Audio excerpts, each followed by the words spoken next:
आज exercise start करते हैं त्रिकोणमिति। त्रिकोणमिति में सबसे पहले हम ये जान लेते हैं कि इसमें बेसिक चीज़ को पहले जान लेते हैं। इसमें सबसे पहले जो बात करेंगे हम कभी भी 90 डिग्री के एंगल का बात करेंगे, यानी समकोण त्रिभुज। तो हम समकोण त्रिभुज के बारे में ही बात करेंगे। ये हमारा समकोण त्रिभुज, वैसा त्रिभुज जिसका एक कोण 90 डिग्री हो उसे हम समकोण त्रिभुज कहते हैं। ये सबसे बड़ी भुजा होती है, ये होती है कर्ण। ये हमारा लंब होता है और ये हमारा क्या होता है, आधार होता है। तो ये हमारा जो समकोण त्रिभुज का तीन भुजाएं होती हैं, और इस पर ही एक पाइथागोरस ने एक हमारा ये दिया था, फॉर्मूला दिया था, जिसको हम बोलते हैं कर्ण स्क्वायर बराबर में लंब स्क्वायर प्लस आधार स्क्वायर।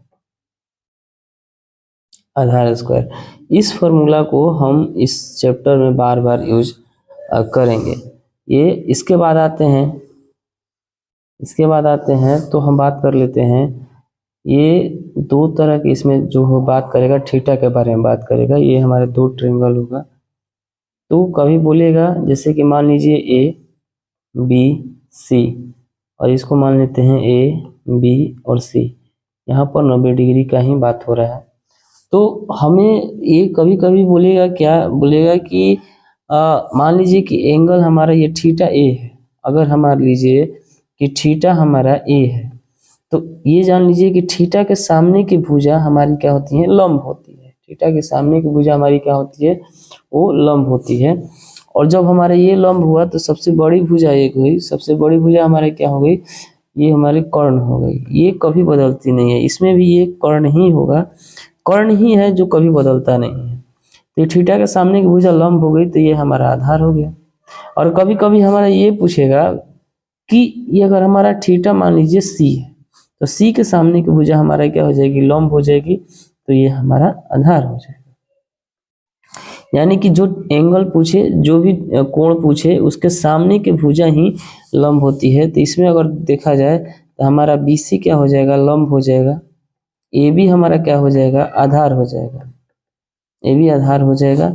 और AC ये हमारा कर्ण, इसमें भी रहेगा उसमें भी रहेगा, ये चेंज होने वाला नहीं है। इसमें देखा जाए तो हमारा AB क्या हो जाएगा, AB हमारा क्या हो जाएगा, लंब हो जाएगा। और BC हमारा क्या हो जाएगा, आधार हो जाएगा। ये इसका जस्ट उल्टा होएगा, क्योंकि ये इसमें जो थीटा है ये है, और इसमें जो थीटा ये है। अब बात करेंगे इसमें हम एक चीज का कि ये sine theta, cos theta, tan theta, और यहाँ ले ले तो हमारा ये क्या होता है, कोसेक थीटा, सेक थीटा, और हमारा ये होता है कॉट थीटा। इसी के आसपास हम इस ट्रिग्नोमेट्री को पढ़ेंगे। तो एक जैसे कि मान लीजिए कि हमारा फॉर्मूला होता है साइन थीटा बराबर में क्या होता है, तो साइन थीटा बराबर में होता है लंब बटा में कर्ण, लंब बटा में कर्ण। कॉस थीटा बराबर में क्या होता है, कॉस थीटा बराबर में होता है आधार बटा में कर्ण, आधार बटा में कर्ण। और टैन थीटा बराबर में होता है, ये हो जाता है लंब बटा में आधार, लंब बटा में आधार। इसके जस्ट उल्टा ये देखिए, लिखने का कारण ये है, साइन थीटा के सामने कोसेक थीटा, कॉस थीटा के सामने सेक थीटा, और टैन थीटा के सामने कॉट थीटा। लिखने का कारण यह है कि साइन थीटा का जस्ट उल्टा होता है कोसेक थीटा। अब देखिए, कोसेक थीटा बराबर में होता है कर्ण बटा में लंब, कर्ण बटा में लंब। कॉस थीटा बराबर में होता है हमारा कर्ण बटा में आधार, और हमारा कॉट थीटा बराबर में होता है आधार बटा में लंब। अब देखिए ये चीज क्या है, ये देखिए साइन थीटा है, साइन थीटा का जस्ट उल्टा कोसेक थीटा, कॉस थीटा का उल्टा सेक थीटा, और टैन थीटा का उल्टा कॉट थीटा है। अब ये कुछ भी नहीं याद है तो sine theta, sine theta, cos theta और टैन थीटा को याद करने के लिए आप एक फॉर्मूला याद कर लीजिए, लाल बटा में कक्का, लाल बटा में कक्का।